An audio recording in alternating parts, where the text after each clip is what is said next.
Once outline planning permission is granted, the next step is to apply for reserved matters. This is where the broad principle of development gets translated into detailed design and technical compliance. So the scheme becomes fully specified, from the layout and building heights to materials, landscaping, and the detailed access arrangements. If you didn't go down the outline route, this is essentially the point where a full planning application would do the same job in one go. A reserved matters application is submitted to the council for approval of the details left open at the outline stage. Typically, that includes layout, scale, appearance, landscaping, and sometimes access if it wasn't fixed earlier.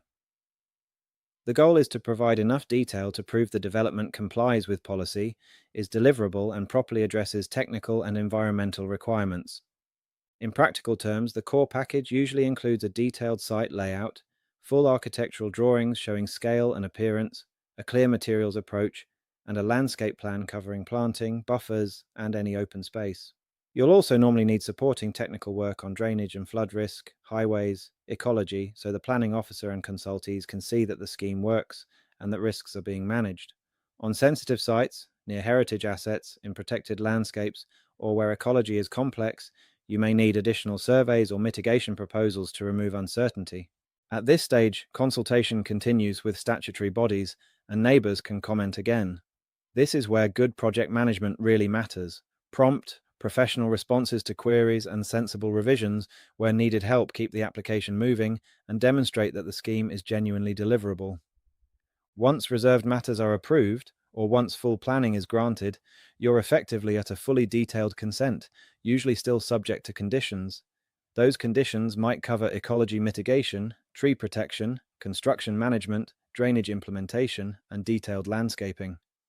It's important to treat conditions as part of the real cost and program because discharging them can require further surveys, design work, and sometimes on site physical works.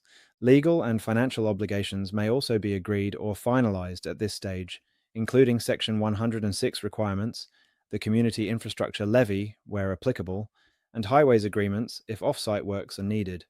These obligations affect viability and can influence land and development value, so understanding them early is crucial. From a value perspective, this stage is often the next major step change. With the design fixed, technical risks addressed, and a clear route to discharge conditions, the scheme becomes far more attractive to developers, funders, or buyers. For landowners, the strategic options are still clear.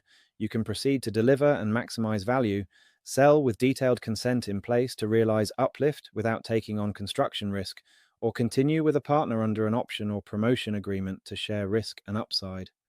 In the next video, we'll look at conditions, discharging obligations, and deliverability, where planning permission becomes practical and ready for construction.